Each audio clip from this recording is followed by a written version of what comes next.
Did you know that on December 18, 1898, a Frenchman, get ready for this, Comte Gaston de Chasseloup-Laubat, in his 36 horsepower engine, set the first land speed record.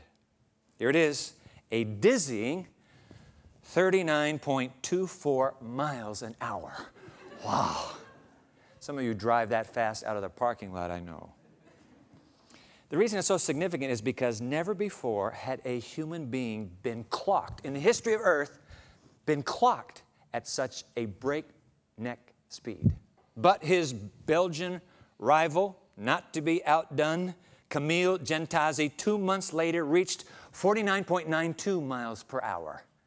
Comte Laubat got back into his car, got it up to 57.6 miles per hour, and then it's back to Gentazzi with a special electric car now reaches an astounding 65.79 miles per hour.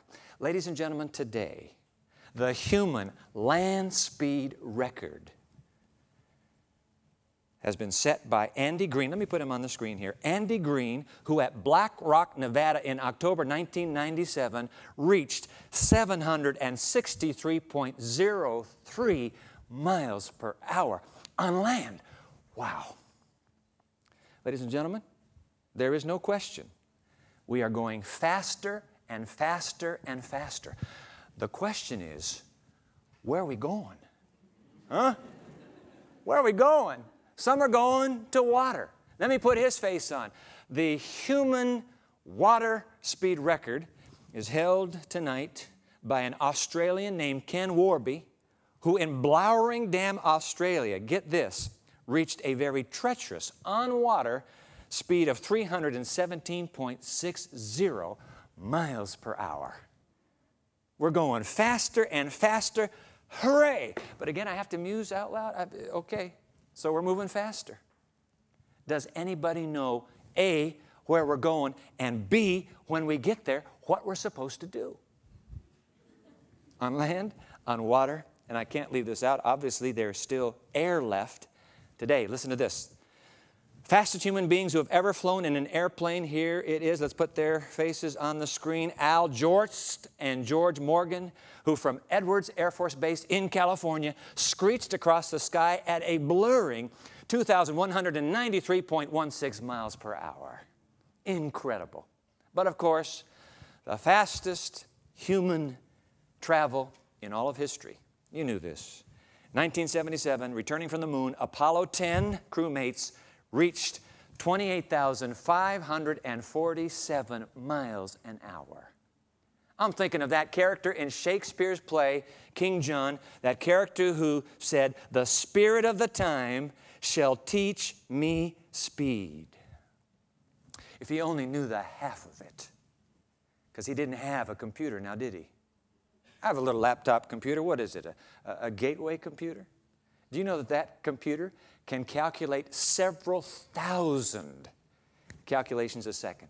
100 years ago, it would have taken a man and a woman 100 years to accomplish the same calculations. But not to be outdone, the Japanese, the land of my birth, I was born in Tokyo, Japan. The Japanese have come up today with a supercomputer called, I'll put it on the screen for you, Earth Simulator. Get this, ladies and gentlemen, it does 35.86 trillion calculations per second. Can you imagine? Trillion.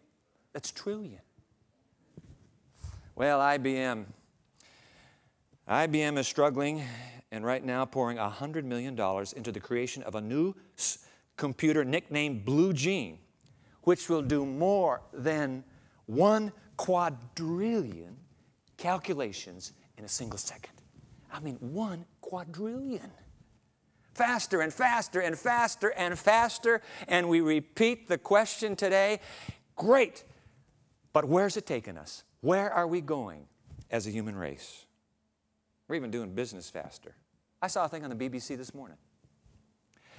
Editor of, Speed magazine, a magazine for the young in this generation. They have come up with the 40 most significant possessions you who are young are to have if you're really going to make it in this society. Do you know what is number one on that list? Number one of the 40 most important possessions, you got that right, sir, it is the mobile telephone. We can now do business at 186,000 miles per second. What is happening to the human race? We got satellites. In fact, you know what? Right now, you and I are talking because there are satellites in this universe, and I think the satellite we're on to, isn't it Hotbird? Is that the satellite? Hotbird. We're connected right now, live, because of Hotbird satellite. What is happening? We're going faster and faster and faster. But in spite of all of this breakneck speed, have you noticed? We're still feeling harried. We're still feeling stressed. We're still bummed out. All that time-saving speed notwithstanding. Makes me think of a song. I'll put the words on the screen here. I'm in a hurry to get things done. I rush and rush till life's no fun. All I got to do is live and die. I'm in a hurry and don't know why. Huh? Is that it? Have we gotten into such a rat race pell-mell, going so fast that we have forgotten to slow down? Rest? Give me a break. Who gets rest anymore? And without knowing how to rest, could it be that we are losing something that is fundamental to the human race? Now, I'm not just talking about physically we need the rest and mentally we need that acuity, but could it be that there is an inner dimension to being a human that we're losing because we've lost rest? The Smithsonian Museum, you're aware of that museum over in Washington, D.C. They have a giant painting hanging in it. It's kind of this pop art kind of painting. It's a cartoon. It's rendered by the famous artist Roy Lichtenstein. In this giant picture, he shows the head of a girl. We tried to find the picture and couldn't get it on the internet to put it on the screen here. But he shows the face of this girl. The tears are trickling down her cheeks. And this is a cartoon, so coming out of her mouth, you know, the circle with the words in. Coming out of her mouth, these words, I can't believe that I forgot to have children. I got all the way through life. I knew we were missing something, honey. We forgot to have kids. You know what? There's some of us who are thinking right now, maybe you're one of them, saying, you know, hey, I didn't forget about having kids.